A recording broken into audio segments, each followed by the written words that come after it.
what's going on, everybody? Welcome back. Gerald here with your weather forecast. And we've got a lot going on out there, including this storm system that is really cranking up right now over the Midwest, and we got a lot of snow, freezing rain, and sleet falling out there. So I'm going to break that down in today's video for you, give you the latest, tell you who's going to see how much snow to come as well as ice. And let me tell you, for a lot of us, this is really only the beginning. So definitely going to break that down. We're also going to talk about this heat wave overtaking the southeast right now. We've gotten really close to 80 in a lot of places here in the southeast today, but tomorrow is really going to be the peak of that heat before we then have another cool down going into this weekend. We're also going to discuss early next week. It looks like another potent storm system is going to work its way through the country, and we already have the chance for severe weather issued by the Storm Prediction Center, so I'll show you those places, and then also maybe some snow in the northeast next week, and we're going to talk about that a little bit as well. But let's go ahead and get right into it because we do have a lot to talk about.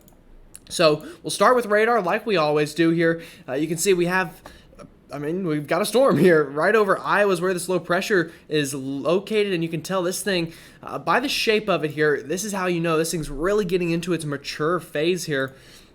And just the way you know that is you have this cold front here to the south that is pumping in this cold air behind it, and then you have this warm front lifting northward, and that's allowing for all of this warm air in the southeast. But eventually this will begin to weaken as this cold front pushes up and takes over this warm air and kind of chokes the system out, and that will keep it from intensifying too much more. But right now this thing's really in its mature phase, and that's why we have some severe storms even ongoing right now here east of the St. Louis metro area here, moving through parts of Illinois and the Ohio River up through Kentucky over the next couple of hours or so. Then we also have snow falling out here back west into the Rocky Mountains. So taking a look at those reports out there, you can see we've got just an absolute shield right now of these winter weather reports here in the Midwest and the Northeast as well. So that kind of blue colors that you see, that's snow, and then we also have ice in these more pink colors, and then also rain down here in the blue. So you know, it correlates well with radar. We've got a lot going on, a lot of different types of precipitation falling in a lot of different places around the country.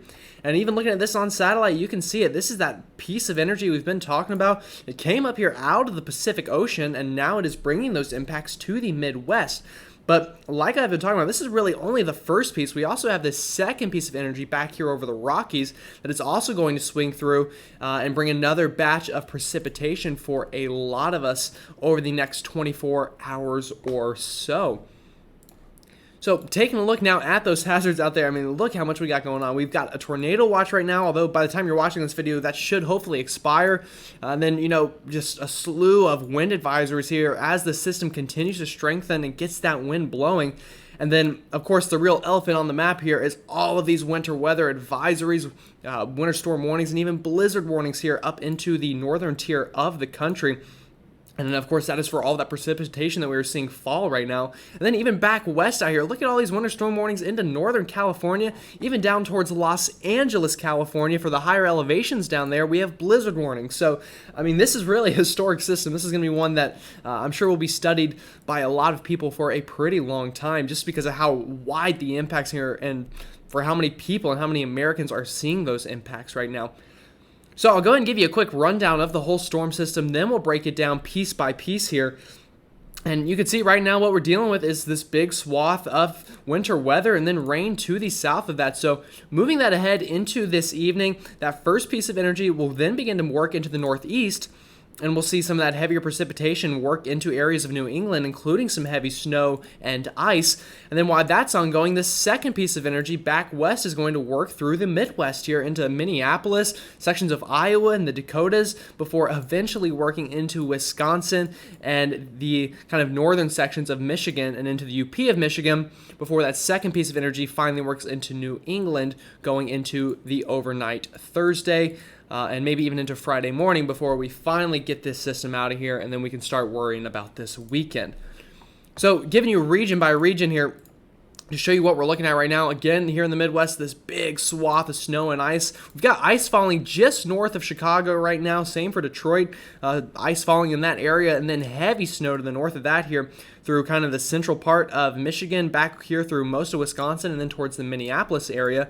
All of this is going to continue through the overnight with rounds of heavy snow and ice, and the ice especially looks to be heavy back here towards Michigan, kind of just north of Detroit, I'd say. Luckily, something I will mention is this line of severe storms that we've been dealing with here should begin to weaken as it continues to push off to the east, so that threat should be winding down here. But of course, that winter weather threat is not over at all, and that continues into the overnight tonight.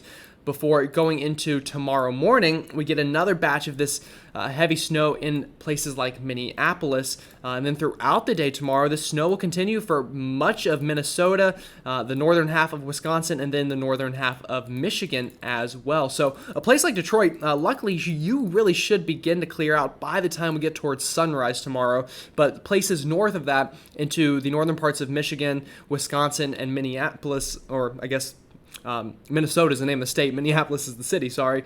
That snow will continue throughout the overnight and into tomorrow afternoon before we finally clear out going into the second half of tomorrow throughout the region. So taking a look at snowfall left to come. So this is not including what's already fallen. This is what you still have that's going to get added on top of that. A widespread 6 to 12 inches still coming. So half a foot to a foot here from Minneapolis through Green Bay and then up into the northern bits of kind of mainland Michigan, if you will. Looking at those ice totals still, I mean, this has been quite an ice storm, and we still have maybe half an inch of ice in some places here north of Detroit to come. So that's really crippling stuff. Once you start getting that level of ice, that's whenever travel's just honestly impossible. Power outages are a real problem. Falling tree limbs are a real problem. And it's just downright dangerous in all honesty. So that's where I expect the worst icing conditions to continue over the next 12 hours or so.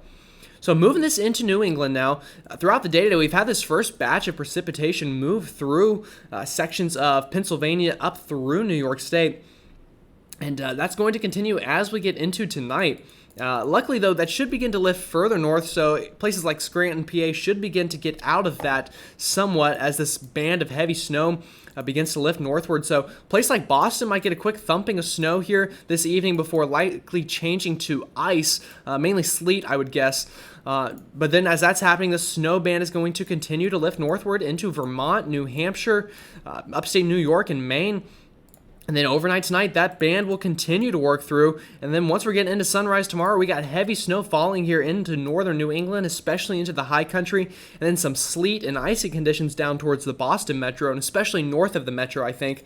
And then that will continue before that luckily clears out some going into tomorrow afternoon. But then we get that second batch of this precipitation with a lot of the same impacts for the same people going into the overnight Thursday. But I do think the icing will likely shift northward a little bit. So while with this first round, the line for ice would probably be right in this kind of corridor. For that second round, that looks to shift a bit further north. So there into Vermont and New Hampshire, we'll see, if that second line of moisture has more ice than snow. But Maine, I think this should be a pretty much all snow event for most of us.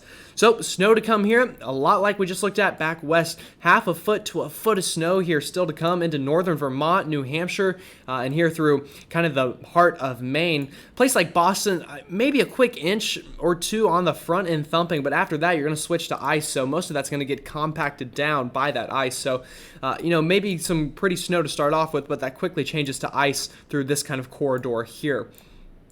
So that's New England with the snow, at least. Let me also show you the icing to come on top of that. And I think 1/10 of an inch is a pretty safe bet here through this corridor, kind of into western Massachusetts and through central New York State here. Then even down here into the southern bits of Vermont and New Hampshire, I think we'll also see some of that icing as well. So now talking about these temperatures and this just insane heat wave that's been ongoing in the southeast. So this afternoon, we've had temperatures getting almost 30 degrees above what they should be this time of year here in this part of the country. And let me change the color of my pen so it shows up a little bit better in this red. But this is going to continue and really peak tomorrow afternoon, I think. So moving this into tomorrow afternoon, this is pretty crazy stuff. So up here towards DC, again, almost 30 degrees above what you would be this time of year. And that's going to be the case for this entire corridor here. And this is due to that southeast ridge. So again, we get this high pressure to set up off the coast here. And as that pumps the air this way, that brings in that southerly flow here from the Gulf of Mexico. And that brings that warm, moist, summer-like spring type air. And tomorrow's really going to be the peak of that before that cold front finally pushes through. And then going into Saturday, we get kind of a backdoor cold front here into parts of the mid-Atlantic to help bring some cold air damming and some rain as well. So again, tomorrow's the peak. Friday will be, temperatures will likely be falling through Friday for a lot of us before Saturday we're cold again. So giving you an idea of just what we're looking at in terms of actual numbers here. So again, tomorrow's the peak for this, and we have widespread 80s here in the southeast from Mississippi through I-85, up through Alabama, Georgia, the Carolinas, and even up into Virginia, seeing some of the 80s there into southeastern Virginia tomorrow. But, of course, just kind of find where you live on this map, and that's what you can expect tomorrow. And then again, Friday, things moderate as this cold front begins to work through. So some of us will still be holding on to those warm temperatures Friday, especially the further south and east you are. So down here into the deep south of Georgia, down towards Beaufort, South Carolina, and into Florida as well, hanging on to those warmer temperatures. And then again, Saturday is whenever I think we'll have a pretty sharp line here between some cold air damming working its way down the spine of the Appalachians, and then some warmer temperatures confined really to the Gulf Coast by the time we get into Saturday. By the time we get into next week, I should have shown this to you, and I will actually. By the time we get into next week, you can see this warm air comes right back. So although this weekend might be a bit colder for a lot of us, and it's unfortunate timing because I know the weekends, whenever you don't have work and you might want to get out there and enjoy it, just wait, because I think once we get right into the start of next week again, we're going to be right back to this super warm air working its way back into the east here. And I'll talk about why that is now. So moving this ahead into time, this is this weekend. I'll show you, you can see, again, I wouldn't be surprised to see some rain here into sections of the south on Saturday. So we'll likely have a pretty big area of showers and maybe even a little bit of snow up here into the DMV. But I really wouldn't expect too much out of that, maybe just some light snow falling. Wouldn't really expect much accumulation at all to speak of. But that kind of area of disturbed weather works its way out, and then by the time we get into Sunday, we've got our next big system to talk about. So I'm not going to go super in-depth on this one, but I will definitely give you the general idea of what we know. Looks like we get low pressure to work its way into the plains here going into Sunday and Monday. So Sunday afternoon here, and then as we get into the overnight into Monday, we've got quite a strong storm system cranking up here with another powerful shot of cold air wrapping in behind it, and that's going to help this thing really to occlude and really begin to strengthen, and we're likely going to be dealing with some severe weather out in the plains on Sunday, and then we'll watch areas east on Monday. We'll see if we have enough ingredients to still work with, but the bigger thing with this is, once again, some snow up here in the Midwest, but what I really want to watch out for is New England, and maybe even further south into New England, a place like Boston, Hartford, Providence, those areas that haven't seen all that much snow this year. Models have been hinting at maybe a bit of a snowstorm here. So this is the latest Euro, and I love the Euro model, I'll tell you, most people do, and it shows a pretty hefty snowstorm starting next week here into New England. So we're going to have to watch out for that. We'll watch the trends, and after we get through this current system we're dealing with now, we'll be able to talk a little bit more about this one.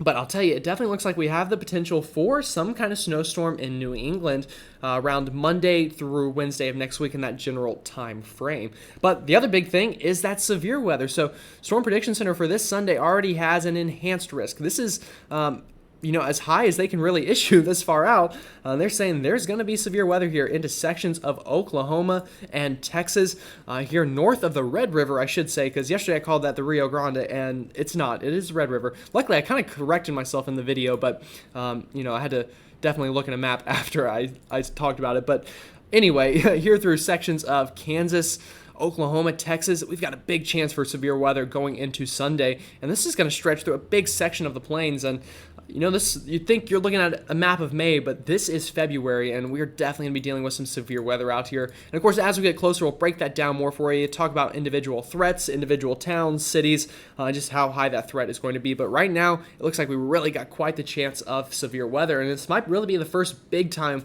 event for the plains in 2023. With all that said, though, I meant to say this at the beginning of the video, but I did want to say thank you all for tuning in for the past couple of videos. I know it's been super crazy in terms of weather, so these videos might have been a little bit longer than if it were quiet, but you just kind of have to talk about what you have to talk about whenever it comes to the weather. And also, I'm super appreciative of all the support I've received in the comments.